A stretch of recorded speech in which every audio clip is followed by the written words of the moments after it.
we've seen the AI technology is diffusing very, very rapidly. How do you navigate that transition in a way that's safe and that's not dangerous?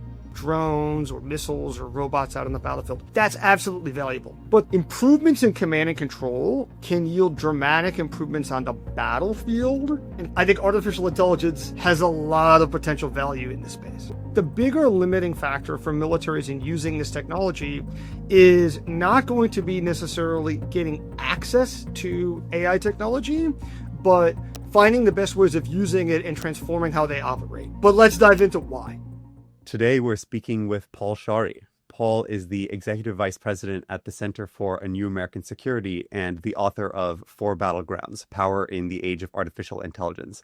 He also formerly worked at the Pentagon on emerging technologies. Welcome, Paul. Thanks for having me. I'm Rai, and we're also joined by Sentinel forecaster and co-founder Nuno Sempere. Hi. Sentinel forecaster Lisa. Hello. And super forecaster Scott Eastman, whose specialty is in geopolitics, epidemiology, and AI. Welcome, Scott. Hi. So, Paul, first question for you is, what is command and control, and how do you see AI significantly altering it? Thanks. I'm very excited for this discussion today. So the term command and control is used by militaries to describe the organizational and informational processes internally to organize military forces and then to coordinate their behavior. So militaries work at a very hierarchical organizational format. You have teams and squads and platoons and companies and battalions. And the way that militaries communicate has evolved over the years. Back in the olden days, using things like signal flags on the battlefield, to radio communications, to today using computers. Improvements in command and control can yield dramatic improvements on the battlefield, even if the military forces are the same and you don't see improvements there. And so, oftentimes when we think about drones and AI and robotics, sometimes people think about physical hardware. So physical hardware of drones or missiles or robots out on the battlefield. That's absolutely valuable. But there's also potentially really transformative effects in command and control. So if militaries have the ability to gather more information about what's happening on the battlefield, make sense of that information faster than the adversary, and then make decisions that are better and execute those decisions in a coordinated fashion, particularly if they could do so in a way that changes the battle space faster than the adversary can react. So the adversaries, they're still trying to react to what happened 6 hours ago, and a military is acting faster. That can have really dramatic effects in terms of military effectiveness. What's a more concrete example here? Maybe from the recent couple months. I'll give an example during the U.S. advance into Iraq in 2003, where U.S. military forces were advancing very, very rapidly along the ground towards Baghdad. And the U.S. had, through a precision bombing campaign, disrupted the command and control of Saddam Hussein's forces. So taking out headquarters, facilities, and radio communications. And so you ended up in a situation where Iraqi commanders on the ground and Iraqi leadership was reacting to things after the things had already happened, right? So they might say, okay, the U.S. troops are here, and they were actually moving so quickly that the U.S. troops had already kind of advanced. And so that's a potential advantage, right, in terms of having better situational awareness and better command and control. The punchline here is, I think artificial intelligence has a lot of potential value in this space. You also wrote in the Four Battlegrounds about how AI might change decision-making and strategic planning at higher levels as well. What do you see could be potential impacts there, and how could it change how warfare looks? So let's imagine, what might this evolution look like 15, 20, 30 years down the road as militaries are integrating more AI and autonomy and drones and robotics into their forces. So where does military advantage come from? Certainly could come from better technology, better drones, larger production capacity, more of them, more robots on the battlefield. Typically, oftentimes we tend to think about the physical object, the drone, the missile, the robotic vehicle. That's important. That could be an advantage. But I think one of the things that's also worth pointing out is that you could get major advantages just from improvements in command and control. And I think we could see examples of this coming out of the gaming environment. So let's talk about Alpha Zero, for example, and how it plays chess. The units are the same, right? Same pieces between the humans and the AI. And so it's not like a material advantage on the battlefield. And in many cases, same situational awareness. They have access to the same information. They're looking at the same Go board or chessboard, for example. One of the things that we've seen is that AI is able to, first of all, just process that information better and more holistically than people. Now, that's certainly true in games like StarCraft or Dota 2, but there's a lot of things going on, and the AI can sort of look at the big picture and comprehend it all. And we've seen across a number of games, AI agents are able to engage in coordinated multi-axis attacks across the battlefield and balance their attacks and resources more effectively than people. Not just in some of these real-time strategy games like StarCraft and Dota 2, but even in chess. Chess grandmasters have talked about AlphaZero being able to engage in sort of attacks across the whole of the board more effectively. We've also seen AI systems engage in what I will characterize as superhuman levels of risk-taking and calibrating risk. And so in some cases, that looks like really intense aggression. In chess, that could look like really ferocious attacks. In Dota 2 and StarCraft, players that played against AI agents have talked about feeling constantly pressured by the AI that's constantly attacking them, and they never have a moment to rest. In poker, we've seen that the AI systems bet differently than humans. They engage in these like really wild betting swings that are hard for even the most like cold-blooded poker players to manage because they got human emotions, right? And so there's like a psychology, there's an information processing, but also a psychology element to what AI is bringing to the table that's different than humans. That's really important. In combat, you get lulls in the action. People need to rest. They need to reset. AI systems don't necessarily need to do that. So I think there's a lot of areas where in the command and control aspect, you could see real potential for AI to not just be much better than humans and more effective, but actually transform warfare in some very significant ways that change the strategy and the psychology of war. What does this look like in practice? So you have elements of game theory and deception that generals are using in their grand overarching plans for conflict or keeping some other state at bay. What does the adoption of this at that level look like? And also what is the kind of floor for capabilities there? Because naively, it sounds like basically an AGI complete problem. Well, I think there's a lot of things that militaries could do in the command and control front that would be beneficial that are not like sort of an AGI complete problem. I think what you're describing is true. If you hand over all of your military forces to the AI, you got to have a lot of trust in it. And it's got to be really intelligent to be able to pull that off effectively because there's a lot of complexity there. But you can imagine very narrow algorithms that optimize logistics, communication on the battlefield that would certainly have a lot of advantages. And you could imagine algorithms that are maybe more advanced, kind of one level up, that are able to do planning for military operations that military commanders might still be in the loop on, right? So they're asking the AI to generate courses of action and plans for offensive or defensive operations. And they're still looking at these plans and they're deciding what to execute, but they might look at it and say the plans are better than what humans come up with.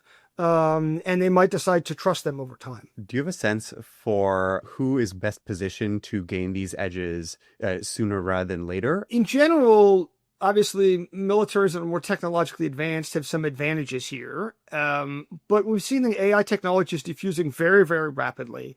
And I think the bigger limiting factor for militaries in using this technology is not going to be necessarily getting access to AI technology, but finding the best ways of using it and transforming how they operate.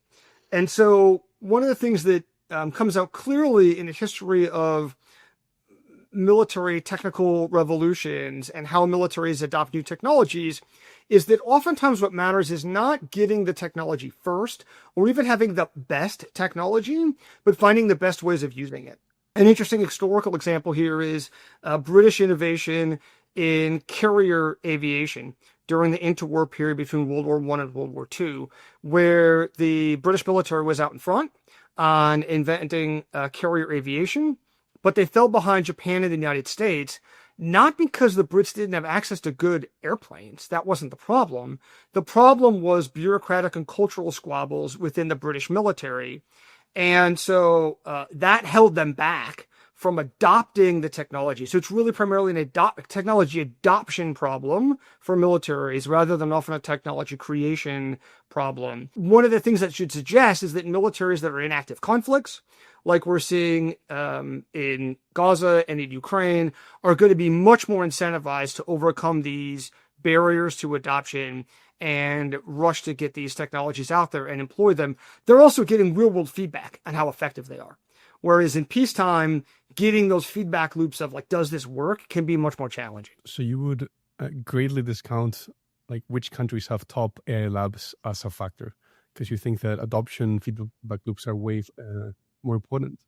Yes, absolutely. If we were to say that the top US AI labs are maybe single-digit months ahead of the top Chinese labs, like DeepSeek. Maybe you say that's a little bit longer, you're like 12 months. It's not 3 years, right? So the US military's maybe charitably 5 years behind leading AI labs in terms of adopting the technology. Realistically, maybe more like 10 in terms of actually taking the technology and using it. Because it's not enough to have an image classifier on your drones, for example, or on your drone video feeds. You also have to use it to transform your intelligence operations, to make your intelligence professionals and analysts more effective in what they do.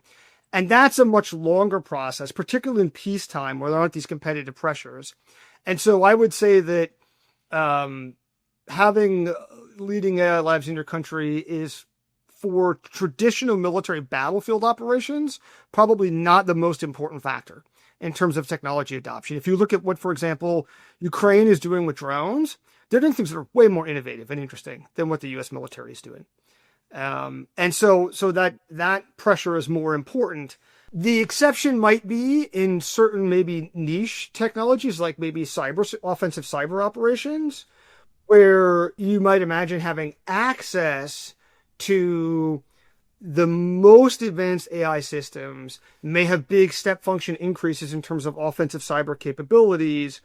And so if the NSA has a 12-month head start on Chinese competitors in terms of their offensive cyber abilities, and they're able to actually use that, like they employ that, that might be a place where that 12-month lead actually matters a lot. Yeah, and if the difference maker is that you have a place to apply it and get feedback quickly, cyber doesn't require you to be in any hot conflict anywhere or deploy any physical resources. You're kind of always in search of intelligence and, testing your capabilities against adversaries there. So you do have those feedback loops kind of constantly, right? You do. You have probably, I would say, more in cyberspace in peacetime because you have that constant engagement between intelligence services in the cyber domain. That's not, the engagement is maybe not as robust as it would be in wartime. That is to say that even in peacetime, there's a lot of that certainly the United States puts on its cyber operations. It's not just like hacking everyone all the time. Whereas in a wartime environment, you would expect that a lot of those constraints would come off. You'd get more cyber operations and then maybe even tighter feedback loops. But you probably have more in cyber operations now than you do in ground warfare for, say, the U.S. military. My understanding is that currently there can be up to tens of thousands of drones going out in the Ukraine war every night or every day, 24-hour period. And I was thinking, is one of the primary purposes of AI like trying to figure out how you take all of that information from all of these things and assimilate it in a way that's meaningful. I mean, I would assume that the individual soldier who's in a small group may be having immediate access to the drones that they send out, but how you integrate that across the whole battlefield, the whole country, like is that an area where AI would be critical just to filter so much information down to something usable? So I think this is probably the area where AI is most useful, to get back to kind of the initial point about command and control. And you can imagine a couple things that AI could do here. So one would be just if you could allow AI to just improve sense making and situational awareness over the battlefield, that alone is incredibly transformative. So instead of, one pilot looking down it was called sort of the soda straw of a drone camera view and saying, okay, this is what I'm looking at, allowing AI to process all that information collectively and say, okay, here's the positions of enemy fighters and vehicles along the front. And then maybe even a higher level of abstraction. Here's what their current positions relative to historical information on positions suggest about their anticipated behavior. It looks like they're massing for a potential attack. Right now, there are some indications that already just the physical presence of drones over the battlefield is enabling a more persistent network of aerial surveillance that is making the battlefield more transparent and harder for military forces on both sides to amass their ground forces for an assault. So, in order to have an effective assault on, say, like a fortified position on a trench line, you need to really be able to concentrate your military forces in one area. Now, because of drones, it's harder to do that and not be detected. But one could imagine that having artificial intelligence to process that information has a lot of advantages. And then to even go a step further, to have AI to then help make decisions in a coordinated fashion would be extremely effective. And so right now we're seeing that the drones have made the battlefield not just more transparent, but also in many ways more lethal for ground forces. And so for infantry troops, not only do they have to worry about artillery barrages or machine guns, they have to worry about drones. And the drones can come, a decent chunk behind enemy lines. And so there's this constant threat of overhead attack that they've got to worry about. But right now, those are individual drones. And so getting to the point down the road where you have coordinated attacks, where you actually have a swarm of 10 or 20 or 50 or 100 or more drones, 1,000, that are coordinating their behavior could be much more lethal and effective. My understanding was that currently about 70% of the deaths or casualties on the Russian side are from drones. I don't know if that's corroborated, but that's the most recent information I have. I have not heard that figure. Certainly possible. That would certainly indicate a lot about the effectiveness of drones. Mm-hmm. But part of that, I might point out, could be because of the fact that the Ukrainians have really suffered from a lack of artillery ammunition. Yep. Mm-hmm. Right? So a world where they had just more. I mean, they've been jumping up and down, screaming at the U.S. and Europeans for more 155 artillery shells. So a world where they get more artillery, you might see that number balance out. They're sort of compensating for the lack of artillery at the moment. At least this consideration that it's harder to amass a ground force for an offensive seems to contribute to a more defense leaning for the offense-defense balance of drones. But is that the net effect? Do you think that there are other effects that make drones kind of more offense leaning in general, or is it still defense leaning? Yeah, what do you think is the the net effect of drones on the offense-defense balance in warfare? Okay, so unbeknownst to you, perhaps you have opened a massive can of worms. So let's get into this, right? Okay, so I will say right up front, I do not think the concept of offense-defense balance is an analytically tractable concept. Okay, but let's dive into why. Right. So you gave this example here. Okay. So we've got these drones overhead. They're constantly watching on the front. You've got to be worried about them. In some ways, at a tactical level, they're offense dominant, right? In the sense that if I'm out in the open as a defender, as an infantry troop on the ground, and this drone comes and finds me, like I'm toast. I don't have a lot of good defensive actions. I can run. The drone's faster than me. I could dive into foxhole. The drone is maneuverable enough to get in and kill me. I could try to shoot it, but that doesn't seem like super practical. However, when you sort of look at the second order effect of that operationally, one effect of that is that it seems to make offensive maneuver operations harder, right? So are drones offense dominant or defense dominant? What does it all mean? Okay, so this is why I don't think it's a very analytically tractable concept. I want to disaggregate the idea of offense-defense balance into 3 separate concepts that I think are a little bit more meaningful. The first is the cost exchange ratio of some type of technology. Okay, so to give an example for drones, incoming drone, what is and versus some kind of defense. The defense could be, let's imagine you have there's more exquisite things. You could have lasers and electromagnetic pulse weapons, but let's imagine something really simple. It's a machine gun. Bullets are really cheap. Machine guns are pretty cheap. With some kind of electro-optical system to see the drone, or maybe radar if it's a really big drone, and you've got some kind of aiming mechanism. Or if it's a really large drone, it's just a radar, right? What is the cost exchange ratio of shooting down the drone, the defense, to buying more drones? What's the marginal cost of each of these? And that cost exchange ratio matters a lot. And so we've seen examples in Ukraine where there are Russian drones that are so cheap that they can be shot down by Ukrainian air and missile defense systems, but Ukrainians don't do it because the missiles are really expensive and they don't have very many of them, right? And so if you shoot down, to like sort of maybe give some archetypes of numbers here, if you shoot down $1,000 drone with $1 million missile, you're losing every time, unless you have way more resources than your opponent, right? So that's the cost exchange ratio. And militaries look at this in other areas in, missile defense for ships, for example, looking at cruise missiles coming in at ships. Like these sort of calculations are really important. If one rule of thumb, for example, for ground troops, like when I was in the army, in the infantry, one rule of thumb was, okay, if you come across a fighting position of 2 soldiers in a foxhole, you want a 3-to-1 offensive advantage for us to overtake that. So if it's 2 people in a foxhole and it's just me and one other person, we'll try to find a way to go around. If there's 10 of us, we'll take them out, right? And so thinking about that ratio is really important. Separate concept here on offense-defense balance is the relative cost of power projection. So what is the cost for militaries to engage in offensive maneuver operations, either on the ground or at sea? And so one example of this could be the cost to launch an amphibious invasion. Better boats might reduce the cost to do that. Better anti-ship cruise missiles and shore defenses, or landmines on the beach, or sea mines are going to increase that cost to carry out an amphibious invasion, which is already very difficult for military operations.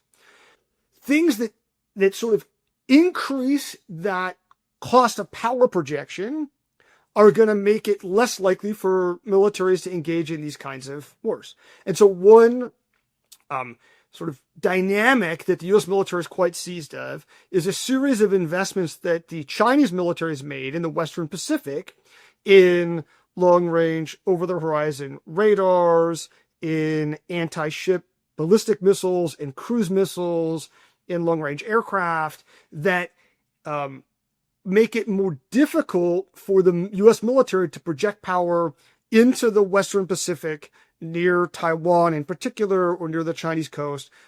Integrated air and missile defense systems that make it harder to penetrate into the Chinese mainland, and that increases the cost of power projection. So it's a second concept. And the third concept is the idea of a first mover advantage. So this is sort of, think of like a gunslingers in the Old West standing there, and it's okay, what's the advantage to drawing first? One area where there's a significant first mover advantage is in naval surface warfare, in the era of precision guided missiles. So Navy ships can carry quite a bit of missiles, and because a Navy ship can carry 10 or 20 or more missiles, and one really effective missile strike, if it's accurate, could take out another ship, there could be a major advantage to striking first. Contrast that with, say, nuclear deterrence, where militaries have invested really heavily in ways to take away that first mover advantage. So something like a submarine is designed to take away the first mover advantage. So if you bomb all of the U.S. cities and ports and military bases with nuclear weapons, you're not going to be able to catch all the submarines that are out at sea that could launch a second strike and still take you out. And so, all of which is to say, like, I think the answer to your question depends a lot on, like, what are we talking about specifically? And I think it's really hard to connect sort of tactical things to then strategic effects, right? So like a stealthy submarine is in some ways very defensive dominant, which means it's hard to track that submarine. That enables it to carry out a nuclear strike that could take out a whole country. That one submarine, is that offensive? Like, it's real hard to defend against that strike if it takes it out. But then that's stabilizing in nuclear deterrence. I understand how your abstractions are better, but it seems that you could still dumb it down.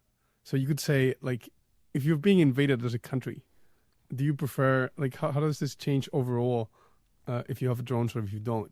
And then, you know, like, there is sort of a yes or no answer here, or like, or would you just say, no, you know, like, this is the wrong way to think about it completely? Yeah, what you could say is if you're worried about being invaded as a country, right? So if you're Ukraine or anyone basically in Eastern Europe at the moment, right? Then you would say, I don't care about a lot of these things. What I really care about is can this help me defensively? Does it make it easier for an aggressor to gain territory or not? That's the thing that I ultimately care about. And I guess what is that matters, but it's really hard, I think, to look at a technology and then extrapolate to that level. And defense analysts have tried this over the years. This was sort of a movement decades ago in the political science field to try to map out what technologies are offense dominant versus defense dominant.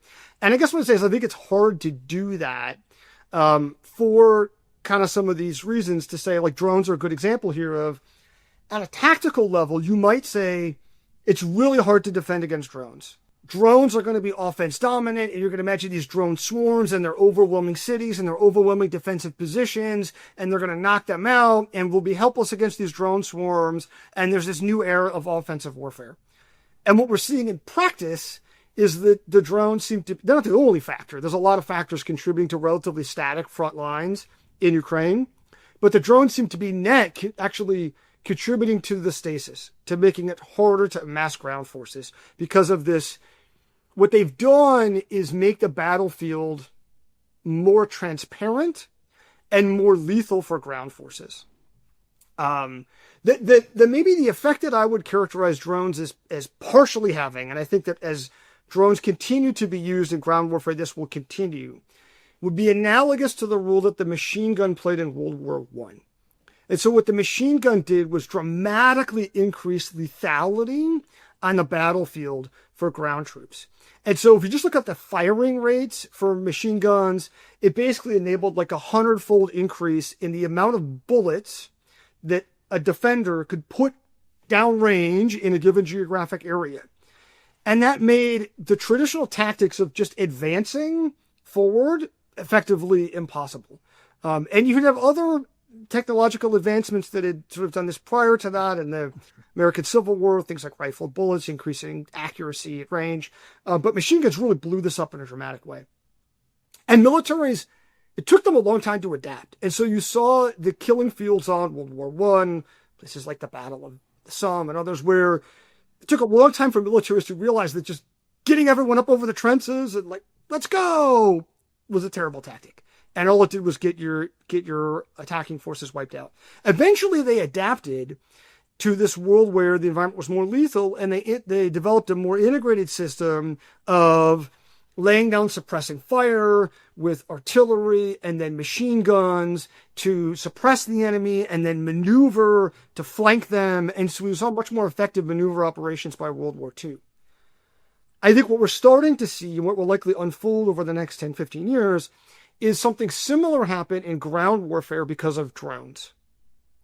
That drones are now taking ground warfare up to 3-dimensional. And while ground troops have had to worry about aerial attack from aircraft since World War II, we haven't had persistent threats in the air.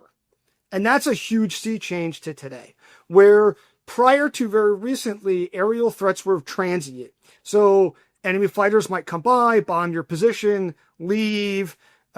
It's a threat for ground forces, for Ukrainian defenders, for example, in fixed trench lines. They're vulnerable to attacks from Russian aircraft. But drones change the equation because there's now this persistent threat. And so that will, over time, require militaries to adapt to this, to find ways to conceal themselves from above more effectively. And then how do they maneuver and coordinate and carry out offensive operations? I don't think they've figured that out yet, and that may take a while. One thing that has struck me is with the emergence of all of these low-cost drones, coming into battlefield use, it initially people thought of them as something that can level the playing field for the underdog, something that can favor asymmetric warfare. But it's clear from looking at what's going on in Ukraine right now that Russia has realized the power of the drone, and they are vastly ramping up production and going for ever more numbers of drones every day. And like you've been talking about here, the future holds drone swarms conducting offensive operations as well as defensive and so forth, right? I mean, and as you've been discussing, it's hard to disentangle offensive and defensive and all that. In any case, the point seems to be that these low cost drones are able to be used by either side to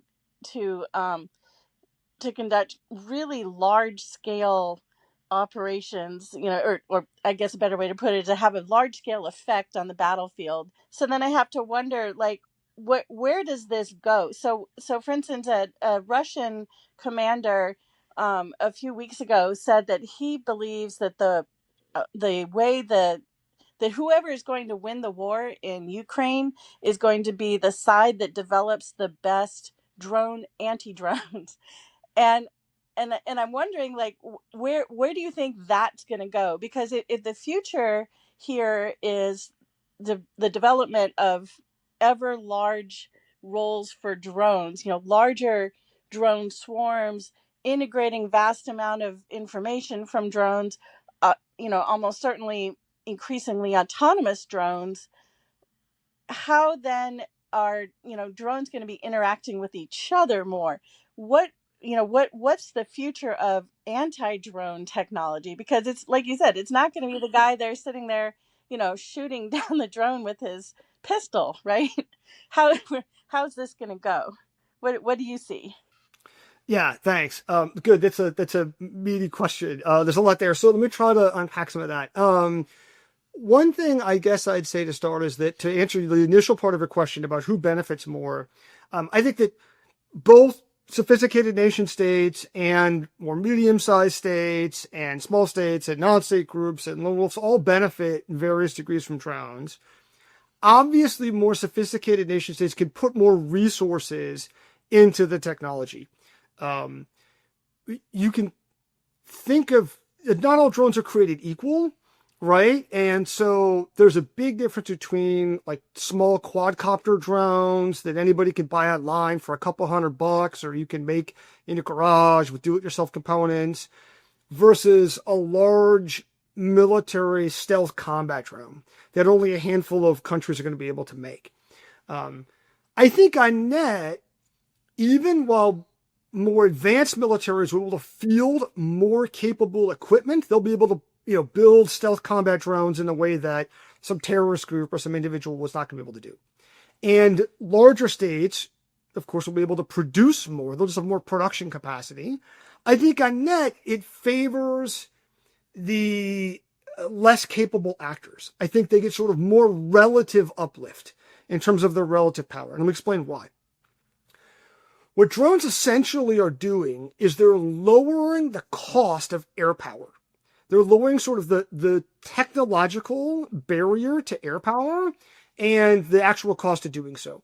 And so, before drones, to have air power for surveillance or reconnaissance or to carry out an attack or to use it to spot for artillery, you need to build an airplane big enough to put a person in it. And a lot of those military aircraft were really big and expensive. They were fighter jets, and they're costly to build, and they're costly to maintain, costly to train pilots. And, oh, by the way, if the aircraft gets shot down, not only is that really expensive, but maybe your pilot gets killed, and then you got to train a whole new pilot, which to train a decent one takes you a year, 2 years. Like, that's a big investment. Drones blow the economics of all of that totally up, right? And so now, for a couple $100, you could put a drone in the air that doesn't do all the same things that, F-15 does, but it can give you the ability to see the enemy and call in an artillery strike, which is pretty valuable. It can, if you have a small warhead on it, you can use it to carry out an attack against ground troops or tanks. And so if you look at what both Ukraine and Russia are doing, for example, they're able to field air power in the form of drones in a way that would be extremely cost prohibitive for them to do it with crewed aircraft. They both have fighter jets, although they've not played a really dominant, they've played some role, but not a really dominant role in this conflict, certainly not as big as drones. And so sometimes maybe more traditionalists, I would say, in the military space might get caught up in oh, the drone's not as advanced. Oh, it can't do what an F-16 can do. So it can't do what an F-35 can do. But it can do some stuff that's pretty valuable. So I think that net benefits less capable actors. I think you're right that there are already counter-drone defenses. It's sort of an aside here, but a funny anecdote is drones are, of course, vulnerable to ground fire if they're low enough and they're like a small one. And I actually had a buddy who shot one down in Iraq, and he was all excited.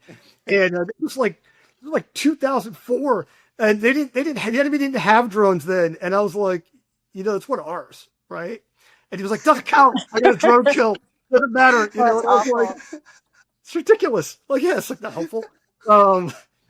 Anyway, so It's one of ours. yeah, he was very proud of himself.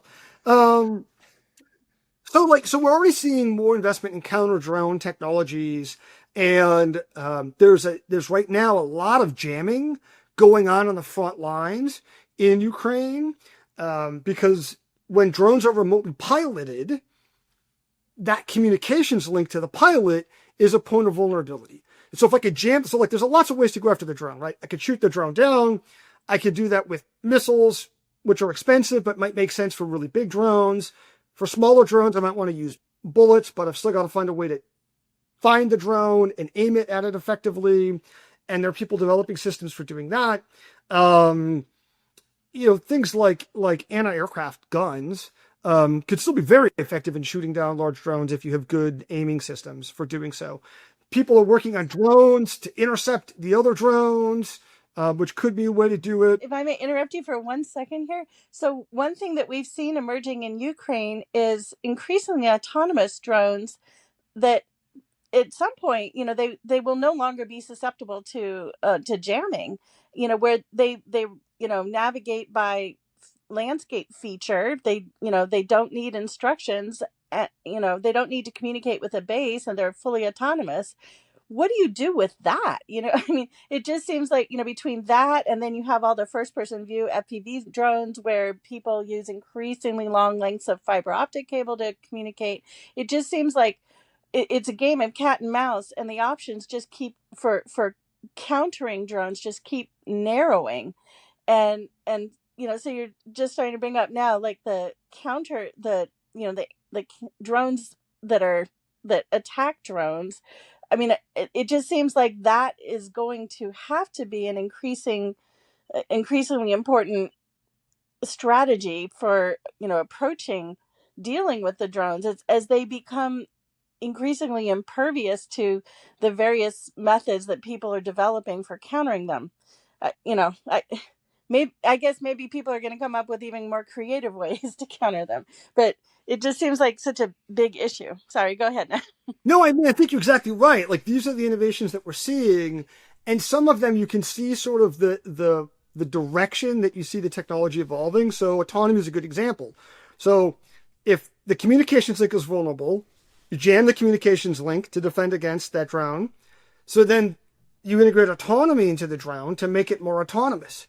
One of the technologies I saw demoed last year when I was in Ukraine was what they were calling an autonomous last mile solution, basically autonomous terminal guidance.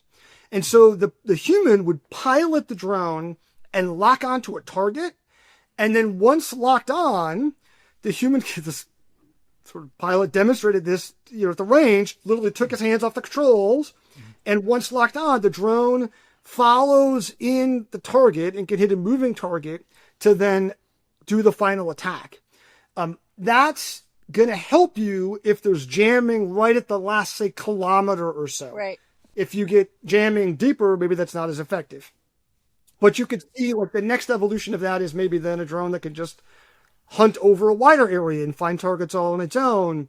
And that'll lead to then other countermeasures against drones. Okay, the drones are fully autonomous. I can't jam the link. I got to find a way to shoot them down, or I can use high-powered microwave weapons to try to fry their electronics or some other thing. Or blind them in some kind of way. Yeah, sure. Lasers to dazzle the optics to blind them. Yeah. If you make the drones fully autonomous locally, that raises the floor on the quality of the chips that they're going to have substantially, right? Yeah, no. I mean, you don't need like some fancy NVIDIA GPU to do this. Yeah. You could use some kind of machine learning based image classifier to identify objects and then say, okay, this is a Russian tank and take it out, or this is a person. But you don't want to do that? That's the fancy version. What's the non-fancy version? The unfancy version is you just do a pixel lock. Right? So you just lock on these pixels, these black pixels here against the white background, and then make them bigger until you collide with the target and keep it centered. And it doesn't require a lot of sophistication. I don't need to know what the object is. I just need an algorithm that's able to basically identify the boundaries of this object that I've locked into, whatever it is. That's not new technology. That's the US. But then who is deciding on that lock? So at some point it does have a link back to have a link back to home base, which is saying here's the pixel blob, track it, whatever it is, and attack it. And then from that point on, it's autonomous. So it depends on how autonomous you want to get, I guess I should say. If you're talking about autonomous terminal guidance, where the human picks the target, you don't need something very complicated. You just need to be able to lock onto the target. Now, there's still vulnerabilities in that, in the sense that, like, if the target hides and then you break lock, that might defeat that targeting mechanism, right? If you want something that's more autonomous, where you just launch it and then you're like, go get them, and there's no human interaction, then you need some kind of image classifier to say, right, this is a Russian tank.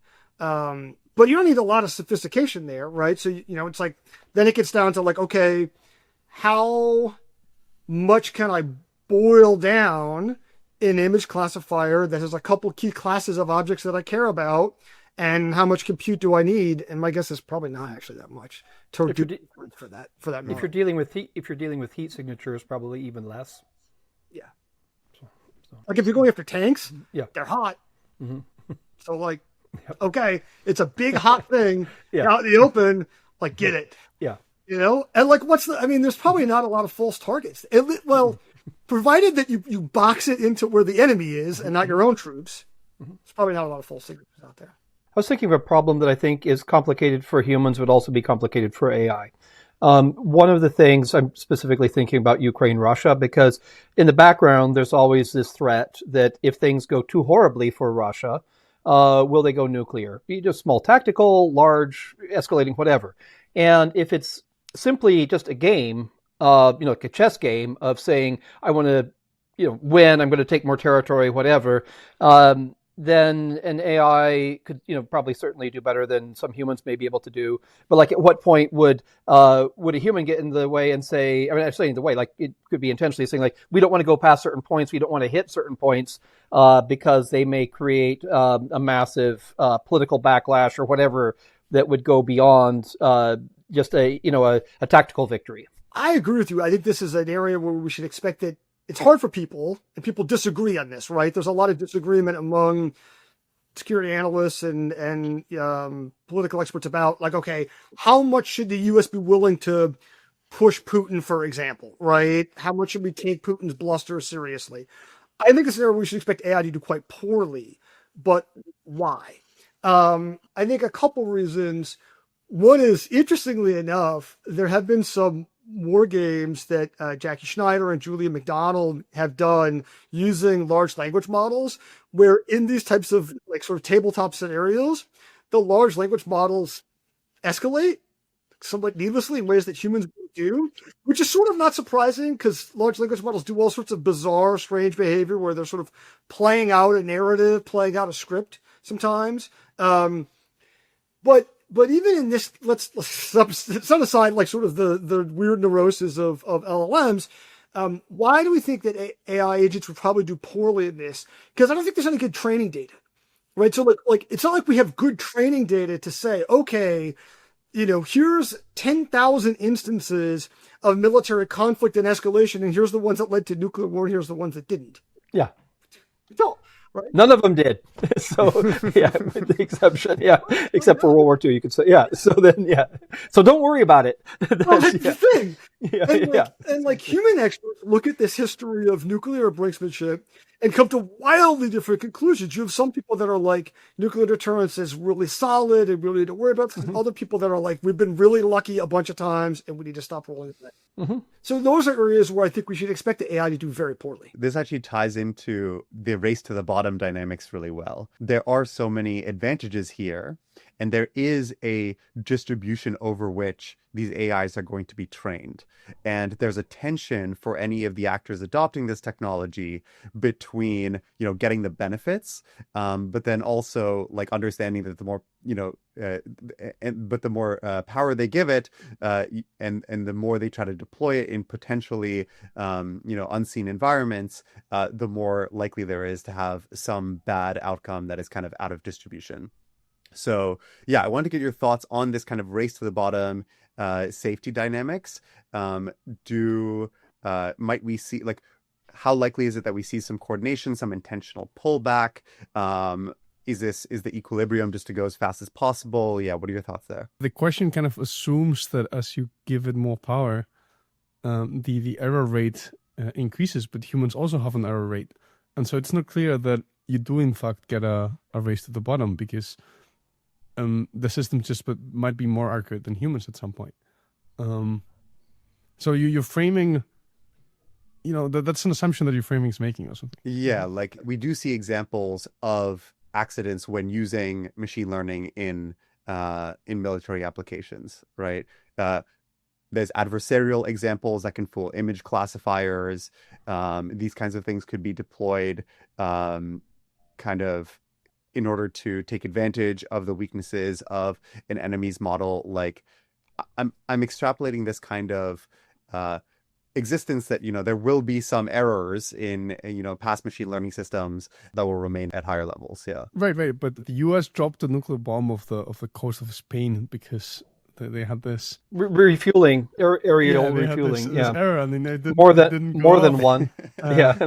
So, in some sense, or, Waymos are like way more safe than human drivers. So I guess my answer to there is like design versus growth. Like, okay, so the US dropped this thing. It's because they designed a mechanism, presumably to hold it in place, and they had a good story about why that mechanism would work, because the thing itself is decomposed into a bunch of other smaller pieces that other humans have designed and understand the principal components of. And so, yes, there's an error rate associated with kind of failing to execute that. But there's not really as much of an error, there's not as much of an error contribution to kind of understanding the design of the system. Whereas with machine learning systems, you're growing this thing based on feedback from a training distribution. And so there is more of that kind of uncertainty in the methods to it as well. I think the case of like a self-driving car that's safer than humans sort of sidesteps like all of that. Because you're like growing the Waymo, sort of in your lab, but you still have a like if you think about humans authorizing drone strikes, that has got to have like some human error. I would be curious about Paul's perspective on this, because I've never been in battle, I was thinking like Waymos. I was in a Waymo recently in San Francisco, but that's still a pretty controlled scenario. So even if San Francisco is a bit chaotic, it's still streets, fixed points, whatever. And I think, I would assume a battlefield is far more chaotic and, harder as far as just training data, depending on, what's going on. Even, what lessons are learned from Ukraine, that if the war was in the Taiwan Straits, how, like what lessons would be learned that don't apply there, or whatever. And so I'm just curious, like how, obviously humans make mistakes, AIs make mistakes, where you think there would be the point where, more decision making would be handed over, where you think it makes sense now in the next few years, and then obviously far out, probably none of us have a clue. Okay, so these two archetypes, right? One is like sort of self-driving cars, and the AIs get better and be better than humans, and the other one is the warbot goes berserk and bad things happen in the battlefield, right? So what I would say is, what are the conditions under which one of those two worlds would be true, right? And I think for military applications, you can find some that actually match both. So for self-driving cars, we've got a bunch of things in favor of improving the performance of self-driving cars to the point where they're better than humans. One is that human driving is terrible, so the baseline for human performance is like not great. There's a lot of accidents. We get real-world feedback in the actual operating environment. We can put cars out on the road in actual environment that we want them to operate and get feedback for what's happening. Now, the environment's uncontrolled. People are doing crazy things and walking in front of cars, and cars are swerving and everything else. But I can collect that data, and then I can run that data in simulations, and I can vary the lighting conditions and the weather conditions. And so you could build up a very large training data set to train the AI systems using both real-world and synthetic data. You can map the environment down to the centimeter, and you could use GPS to control. So there's a lot of things about the environment that are really controlled. But I think one of the most important things is you get this real-world feedback on the actual environment. And it's like a semi-adversarial environment in the sense that people are trying to maybe cut you off, but they're not generally trying to hit you, for the most part. Or they're not generally trying to hack the car. Like, it's technically possible to do those things, but there's not a lot of that going on. Now you move to the military environment. There are some types of military applications where I think you could do that. A great example is automated takeoff and landing for aircraft. We've demonstrated the fact that we can land a drone on an aircraft carrier at sea in under moving, conditions. There's no reason to have humans doing that anymore. And so you can imagine a lot of things that humans are doing now in military operations where if we can get better, if we can develop training data for the AI system, and we have clear metrics for better performance what looks like, I think we're likely to be able to train AI systems to do better than humans. I think the places where we're going to see AI struggle is places where we don't have good training data or we can't get it, where the metric of performance is maybe context dependent or requires human judgment. And the right answer depends upon the sort of situation you're in. So examples in like the combat space might be, so let's say I got this drone and it's looking down the drone camera and it's looking at a person standing in an alleyway and they've got an object in their hands. What is the object in their hands? Is it a rifle? Is it a rake? Is it a shovel? What are they carrying? That is a factually correct answer. I may not know it, but there is one. I can build training data on that. I can have a bunch of people stand around at night under different lighting conditions and different environments, and I can collect that data at different angles, carrying different objects, and so I can build that training data set. And then I can test it in real-world conditions are going to be more challenging. We'll get to that in a second, but like I could test that, and there's a clear metric for better performance, right? So that's something that we probably should expect AI systems to do well at. We might expect breakdowns when I first field it into a new environment. Oh, I deploy it to Iraq. People are carrying this new type of shovel I've never seen before. It's not on my training data set. That's not going to do well. Or the lighting conditions are different because the sand in the desert is different than it is in Arizona. And so that's going to screw up the system. But you can add that into your training data set and correct for that and improve that over time. A decision like, is this person a valid enemy combatant? That's a super hard decision because it's very context dependent. It's hard to build a training data set for that, right? So if they're holding a rifle, Does it mean they're a combatant? Not necessarily. Maybe they're a civilian who's armed because they're protecting their property. They're not holding a weapon. It could still be a combatant. Maybe they were There's open carry laws in Oregon. I don't know which all states have those, but somebody having a gun doesn't necessarily make them, right, enemy. So context matters a lot. Yeah. Human judgment matters. Yeah. What was this person doing a couple of minutes ago? What is the enemy activity in the area? Even reasonable people might disagree on edge cases on some of those things, right? So those things were a lot harder. And then you get to things like surprise. So like surprise attack. That seems like a place where we would expect, again, AI systems to fail. And I do think that this sort of boiling frog effect, if you start adding little bits of AI from the bottom up, is a real risk here. So you could say, I want to track Russian troop movements. I want to track the movements of their missile launchers. I want to know, are they going to carry out an attack? Great. That's good data I want to know. But I might not have data for like, what does an actual surprise nuclear attack look like, or surprise conventional attack? And so making an extrapolation to some judgment is, I think, an area where we would expect AI to do poorly, and where I would want militaries to be much more cautious. Makes sense, right? What's an example of this race to the bottom thing, what's the like cookie cutter case? The cookie cutter case might be that you have some system that you can automate some of these tricky decisions, and then if you don't automate them, the enemy is just going to destroy you. Or like, what's an example here? I'll give you a couple ones. One could be that, say in Ukraine, you have autonomous lethal weapons. Let's say fast forward a couple of years, maybe 2-3 years in the future. Autonomous lethal weapons that are not super reliable, but the jamming environment is so heavy that both sides say it's better to deploy these. And you end up seeing accidents, and sometimes they're striking the wrong target, but the jamming becomes so intense that it's either that or no drones. That's one potential, like, sort of race to the bottom on autonomous weapons, even though they're not reliable and maybe kind of unsafe. And there's not a lot of civilians like located on the front lines in the Ukraine war, but in other conflicts there are.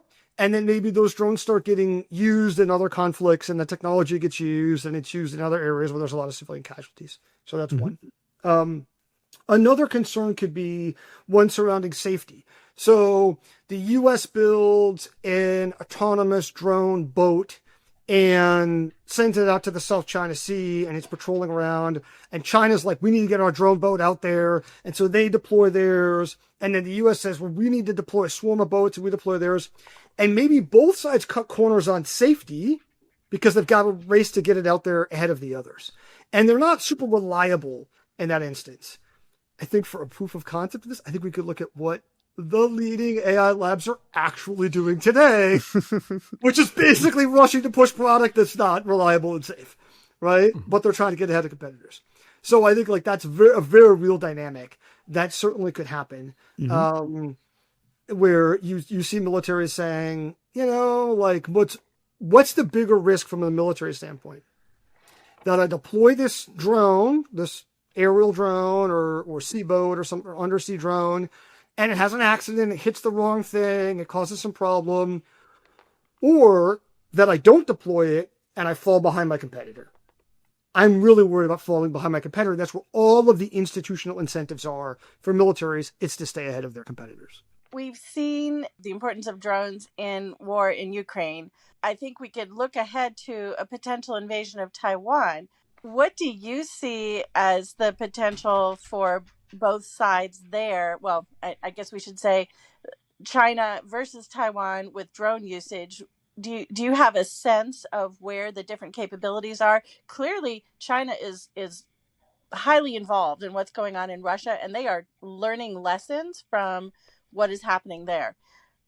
Do you have a sense of which side there could benefit the most from drone technology? I mean, one thing we see in China happening right now is that there's increasing drone adoption across a lot of industries, and effectively they're training a lot of drone operators. And in some sense, you could look at it that way.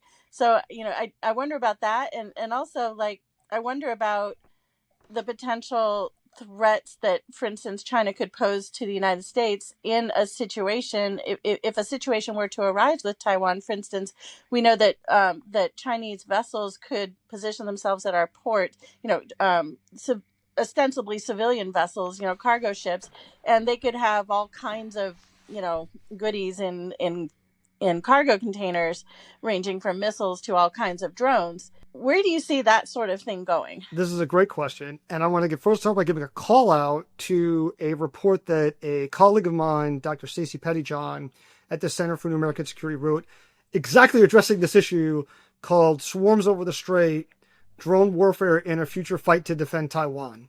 So right, addressing what you're talking about. So if people are interested, I would say go check out that report by Dr. Pettyjohn. But I'll give you the elevator pitch version of this. So one of the fundamental challenges here when it comes to drones, or really just any aspect of a U.S.-China fight over Taiwan, is this fundamental asymmetry of geography. Taiwan is an island 100 miles off the coast of the Chinese mainland, and the U.S. has to project power across the entire Pacific Ocean. And so that introduces this massive asymmetry between the United States and China. If an actual invasion of the island, that's a challenging prospect, because carrying out an amphibious invasion is quite difficult.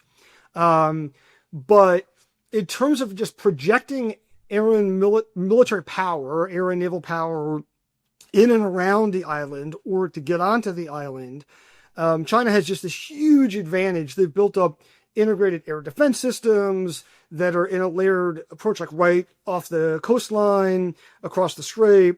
They have aircraft that are well within range. The U.S. has to either deploy aircraft on aircraft carriers, of which there's a limited number, and then they're also vulnerable targets, or deploy long-range bomber aircraft. The Chinese have developed a sort of a set of ballistic missiles to target U.S.'s air bases in close-in islands, what people talk about as the first island chain in the Western Pacific. So all of which is to say that this tyranny of geography is really difficult for the United States, and it has a huge implications for drones. Because if you look at, say, what's happening in Ukraine, for example, well, you're right there on the front lines with the enemy. You don't need a long-range drone. Now, Ukraine's been investing in them to do deep strikes inside Russia, and they want the ability to do that. But these small quadcopters are very effective, and they're fielding on the order of maybe 1 million a year, according to some reports. That might be beneficial for Taiwan. If Chinese troops land on the island, those could be used to target them on the beaches. Those could be useful. Some maybe somewhat longer range drones could be useful for China, but the U.S. isn't going to fly a quadcopter from Los Angeles. Right? It's ridiculous, right? And so, for the U.S., any drone, I've got to get it to the fight. So how do I get it to the fight? I can put it on a ship and get it there, but then the ships are expensive. I can put it in a submarine, which is cool because I can get it a lot closer, but the submarines are even more expensive and there's limited capacity. That's going to tell the U.S. to invest in more expensive drones, which is kind of a long way of saying I think the drones have a lot of value in this fight. But for the U.S., the types of drones the U.S. is investing in are going to have to be different. There might be some that the U.S. can pre-position on Taiwan in defensive positions there, in containers, for example. But that asymmetry of geography is really hard. And then for the U.S., they've got to think about resupply, right? So in Ukraine, the U.S. is arming the Ukrainians and sending stuff across a land border with Poland, and you have rail, and roadways. None of that also exists in Taiwan. Even if you're arming the Taiwanese, that's a big problem. And so I think there's a role to play. The U.S. has been investing. They're trying to accelerate investments in drones to be more effective in that conflict. I think if you think about the amphibious invasion problem, this is a place where it's really hard, and there's advantages to the defense, right? In the sense that for the Chinese, they have to send all these ships across the Taiwan Strait. They've got to amass troops on the island. They've got to fight their way through defenses. For the United States, if you sink enough ships early on in the invasion fails. Because amphibious invasions are really hard to pull off. But you have to sink a lot of ships, and you have to do it really early on. And because if you wait, over time, it's too late. And so there are ways, certainly drones could be helpful if you sort of narrow down your operational problem of how do I find these ships and target them effectively and sink them in this limited geographic area and time. Then I think there's ways that drones could be very valuable. One thing that I was also explicitly wondering about is Scott was suggesting pre-positioning drones and the importance of that. Whether China might pre-position drones at U.S. ports as part of a threat of, if they were, for instance, to try to conduct some sort of invasion of Taiwan, they might line up a number of threats to the U.S., cyber threats at our ports, whatever, and say, look, you have a choice. You can just kind of let us have Taiwan, or there are all these things going on. And so, I wonder, about the possibility of drones, for instance, being pre-positioned at U.S. ports in the event of something like that. I guess it's sort of impossible to know. That seems kind of like what we're already into, which is essentially, China, Russia, America can all hit each other with nuclear weapons. And that's short of nuclear weapons, but essentially it seems like it is a political decision about are they willing to risk escalation, that way. It's like in the same way that probably, countries can attack leaders of other countries. Certain things are usually kept off the table, but there's nothing that says they have to be kept off the table. I mean, a country could decide if they say Taiwan is important enough to us. One of the interesting things about drones that change this political calculus is that you can put drones into a contested area without risking a person. And so we see this with the recent Russian drone incursions into Poland, where it sort of creates this rung on the escalation ladder that didn't exist before drones. You could fly a piloted aircraft into Poland, but that it would, one, put your pilot at risk, and is somehow seen as more escalatory. Drones sort of allow this sort of sneaky kind of escalation, similar to the types of behavior you might see in cyberspace, where it's like, okay, if I hack you and cause monetary damages, that is not seen as escalatory as if I lobbed a bunch of missiles that blew up a bunch of targets and caused the same amount of monetary damages. And it's kind of a psychological issue, but I think we're starting to see that with drones. They sort of create some of this this space that then countries are sometimes exploiting in terms of ways to escalate, where there's some ambiguity about, like, what does that mean? Okay, we'll shut these drones into Poland. Like, how do we react to that? We're not totally sure. Paul, what are your big areas of uncertainty here? Because, maybe the forecasters can weigh in on questions that you have or things that would feed into your world model. The biggest areas of uncertainty for me, probably like many people, are in the direction of frontier AI progress overall. And so the pace of development, certainly we've heard people arguing for some time that deep learning is about to hit a wall. I don't know, is it yet, but like maybe, right? So like, what does that pace of progress look like? I think one really interesting question is to what extent large amounts of compute are necessary to continue to advance the frontier of AI progress, how rapidly things diffuse, and how much that time gap matters. So, as we're seeing improvements in algorithmic efficiency and models achieve similar levels of performance and capability at smaller and smaller levels of training and less inference needed, like, how fast does that diffusion occur, and how much does that time gap matter? A lot of the big labs, of course, are sort of making this bet that they will have a first mover advantage and be able to lock in network effects, and it's worth spending all this money. Maybe that'll be true, maybe it won't. And as a security analyst, I'm mostly worried that about the diffusion of dangerous types of AI capabilities. So what does that mean for offensive cyber operations? What does that mean for the development of biological weapons? In the cyberspace, some of that depends also on like how do defenders integrate some of these tools. Do they use, if there's a time lag where defenders have the advantage and access to more capable systems, do they actually use it to upgrade and patch their systems, or do they not? Because sometimes it doesn't happen. There's not the right incentives to do so. On the biological weapon space, one of the really nasty problems here is just like, how hard is it to make biological weapons? Happily, we don't have a huge data set here.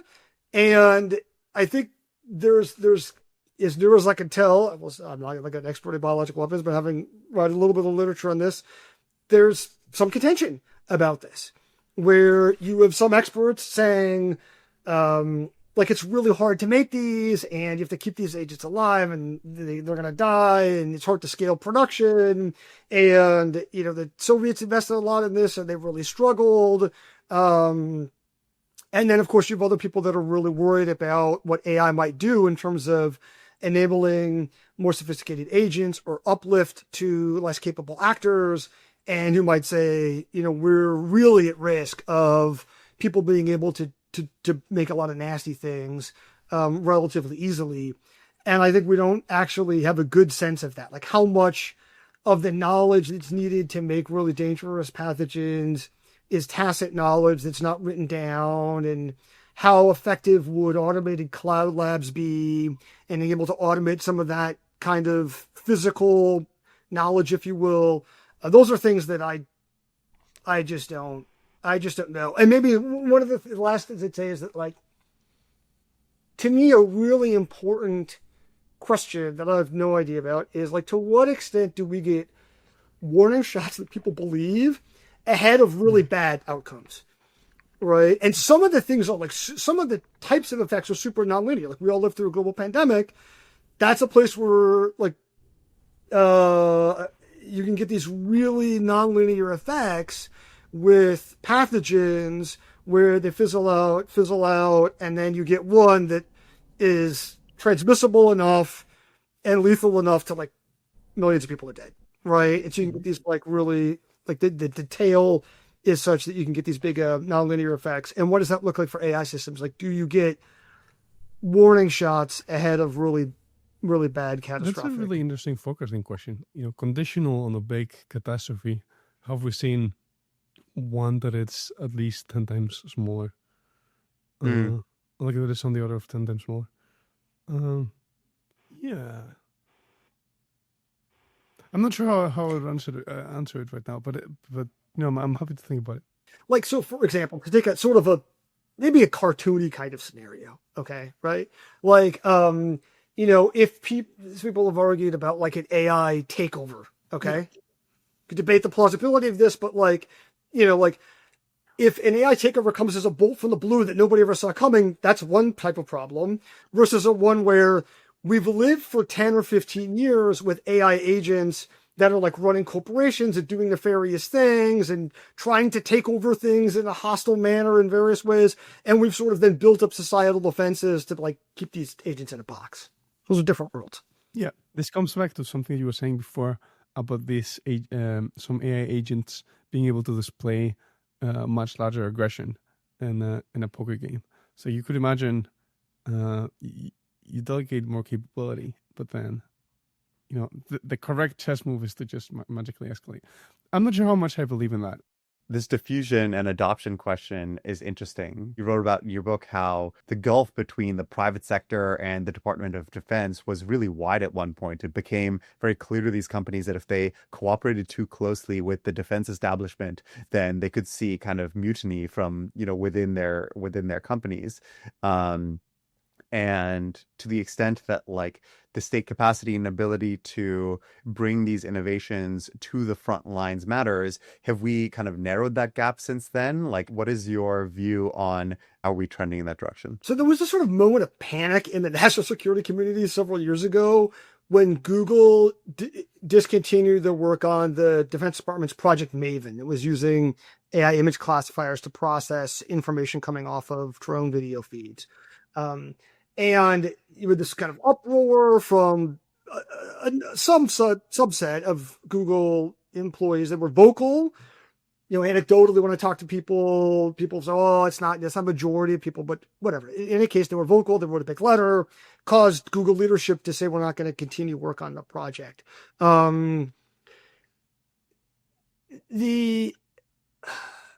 I think that what we've seen is that this cultural barrier is perhaps not as severe as people in the national security community feared at the time. There was a lot of anxiety in Washington and the Pentagon about being locked out of this game-changing technology, and this fear that would not happen in China. Because certainly that dynamic was not going to happen in China, right? You wouldn't have a Chinese company stand up and say, "We're not going to work with the People's Liberation Army." Like, they're hauled off to jail, right? So that's not going to happen. Nobody's writing open letters protesting the government in China. But I think what we've seen is that all of these companies have continued to actually work with the U.S. military, including Google, which has continued to work with the military. The bigger barriers to military adoption are more mundane. They're the acquisition and procurement system. They're things like what the Defense Department calls sort of the color of money. It's money being coded as research and development money or sustainment money, and flexibility on the government side to use money in different ways, to procure things quickly. It's things like when somebody, this is like standard practice in the Defense Department, when somebody loses a big contract, they file a protest and they contest the fact that they lost, which then freezes everything for a couple of years. Right. So these are all like real barriers to adoption. I remember talking to one company who was sort of saying that they provided computing services to the Defense Department. They saw a need to be getting in the queue to buy state-of-the-art NVIDIA GPUs, but they couldn't do that, even though they sort of knew that the DoD was going to need these things, because they didn't have a demand signal and money from DoD to do that.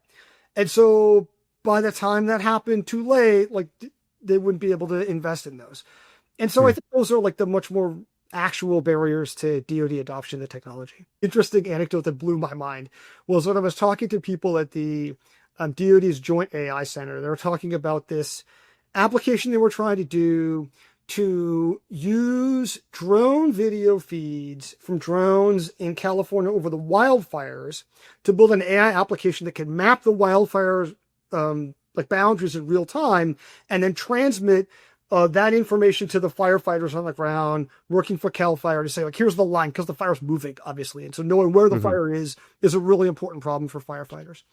And so they had collected this. There were a lot of normal problems. You got to get the training data, and they had to clean up the training data because there had a bunch of, artifacts in it that were not useful. But then finally they got it all straightened up. And then I had, crazy to me, there these two different unclassified Defense Department computer networks, and then to transfer the data from one to the other, and they were not permitted to do so by DoD IT policy. And so they ended up just downloading the data onto hard drives and then mailed it across the United States. It's like, fine, they found a workaround, but like, is that the best way for us to be doing business? Probably not. Right.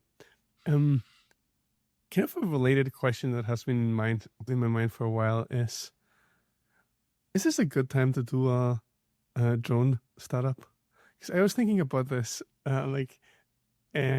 maybe I could convince some of my friends to do a drone startup in Spain, but then I might get an arson attack from Russia, which doesn't seem super great. Do you have any generic? What kind of drones are you trying to build, Nuno? No, I mean, like, there's this like. Are you mapping wildfires or there's them? There's this massive demand for drones from Europe right now, right? So, I was kind of casually thinking about it, like now might be a good time. Some of our listeners might be more entrepreneurially minded. Any thoughts there? So I'm not gonna give business advice, but I'll just let me share what I heard from Ukrainians when I was in Ukraine last year, and what they were sharing was first of all, if you want to break into the commercial drone market, you've got to compete against DJI, right? The hobbyist drone market. So like that's a tough challenge. In the military space, you don't have to compete against Yeah. So in the military space, it's a little bit different. And so Ukrainians are building a lot of do-it-yourself drones on the battlefield. They often prefer domestically home-built drones over, at least I heard a lot of complaints about US drones, that they were over-engineered and that the time cycles for development were not fast enough. And so in Ukraine, I met with drone developers who were in like real-time chats with troops on the front lines about performance of the drones. And, okay, the Russians are jamming the signal today, and then they make adjustments to the drones. And so that feedback loop is really, really valuable and makes the drones super important. One of the things that they're running into on the ground is some of the problem is in the components. So they're building the drones, but they're sourcing a lot of the componentry from China. And so there are some exquisite components like electric motors that are actually hard to get, hard to make domestically inside Ukraine because they're pretty high precision. And they're nervous about being reliant on Chinese components that they might get caught off.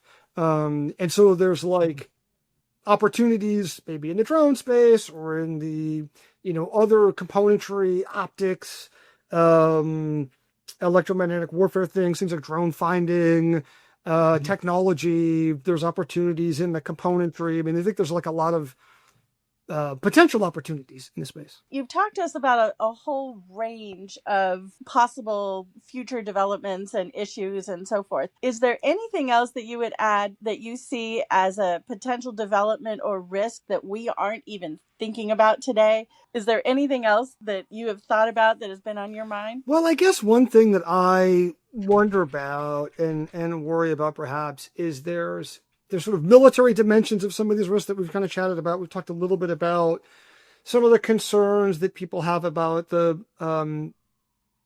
dangerous developments in frontier AI. And there's kind of like a near-term problem of like if you think that we're on the trajectory towards AI systems that are vastly superior over time, become vastly superior to human intelligence, how do you navigate that transition in a way that's safe and that's not dangerous? I think based on like the performance we've seen at LLM so far, there's reasons to be worried. But then there's this longer term thing that I also worry about, and I just don't know how to even think about it. That I'm not like alone in, that people have talked about sort of about a slow ceding of human authority to AI. And that like, okay, maybe we make it through the next 50 years fine, but we end up in a world where humans aren't really in control of human destiny anymore. And I mean, I think you can see already in the world vast impersonal forces that drive the economy and markets and that are kind of out of control of any one person, but at least there's humans like at all the nodes, right? We sort of try to grapple with like, what is the economy doing and how do we avoid a depression or whatever else. And we've put in institutions in place to try to manage some of those larger organizational problems. And I don't even know how to begin to think about that in the world of AI. I have a perspective for you here. Okay. So I'm currently living in Paraguay, and Paraguay doesn't control the world. America controls the world. And if you think about the large trends, COVID or the depreciation of the dollar or whatever else, Paraguay is like definitely not in control about world affairs, but it does fine.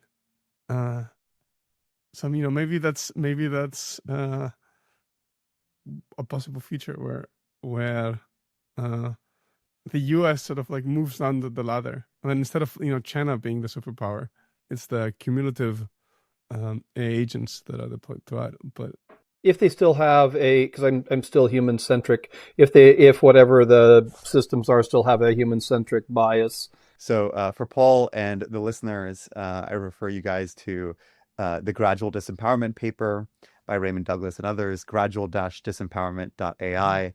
And I think the disanalogy with Paraguay in the US is that is basically what Scott said about things still remaining human-centric, right? So as long as they're human-centric, then you get these kind of ripple effects where, Paraguay is not like directly directly very useful to the US, but they're useful to their neighbors in the economy and the nearby nodes, which are then also, eventually useful to the US. Ultimately, this grounds down into, human needs.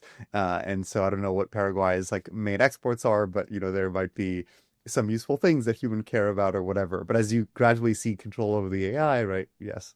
Yeah, you're nodding with that look that you have your response primed. So Eh. Oh, no, I mean, like, a response that is not particularly positive is that at some point the US installed this, like, tyrannical dictatorship in Paraguay. So even if, so the analogy isn't only positive. One area we didn't get into was the political battlefield, and which AI impact on essentially hearts and minds. So whether it's destabilizing governments for one direction or another, which clearly there's hybrid warfare going on. I would say from Russia throughout Europe, also in America.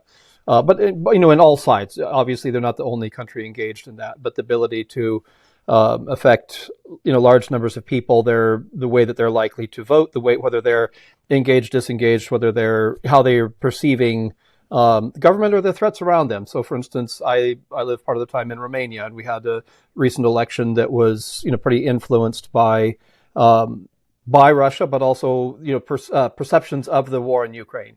And that was not all organic. That was not all. Part of it was pushed by Russia, but also the ability to do this on large scale. AI is increasingly good at that, but then also people become increasingly resistant because people at some point start to not trust anything. It's like what all is what's a true message unless I'm just literally talking directly to a friend, and even if I'm talking to a friend, I don't know if they got the message from some bot or whatever. So I'm just like curious how much you view that as a major part of AI in warfare, or I don't know, just in power structure.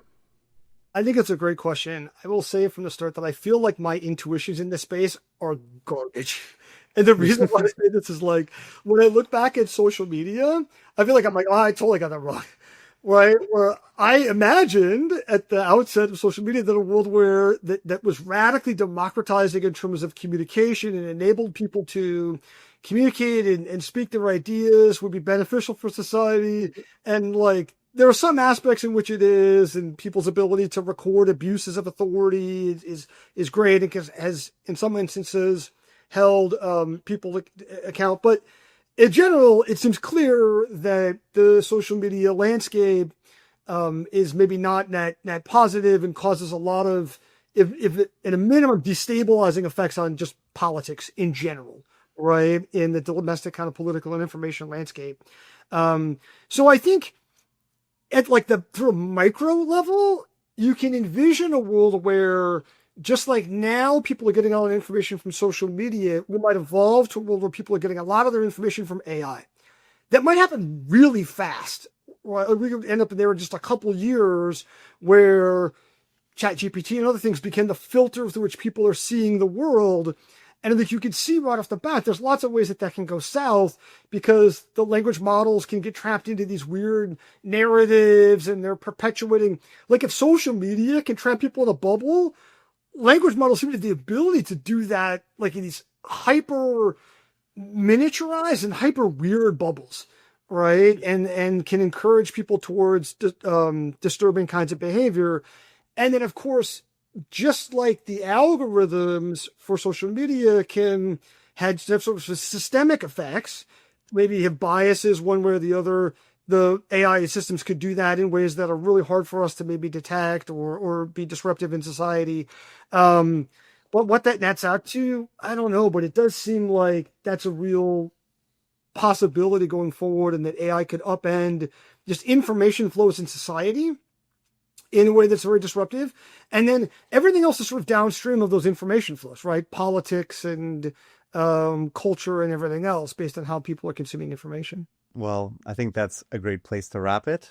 Paul, thank you for coming on. And what is your X handle, and where can people find your book? I'm on at Paul_Scharre on X, and you can find my book, Four Battlegrounds, Power in the Age of Artificial Intelligence, anywhere books are sold. It's online on your favorite online bookseller, and possibly in stores. It is, depending on how much the copies they got on the shelf there. Yeah, there's a bunch of stuff in the book we didn't talk about. For example, we didn't really go into authoritarianism and like strict surveillance and AI's impact on that, and how that could change society and stuff.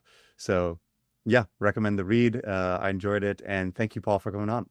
Thank you all. It's been a great discussion. I've really enjoyed it. Thanks so much. If you enjoyed this episode, please consider sharing it with someone. Most of the benefit of forecasting comes from influencing decisions, and to do that, we need to grow our reach. Also, if you want to speak to us about anything, send us an email at podcast@sentinel-team.org.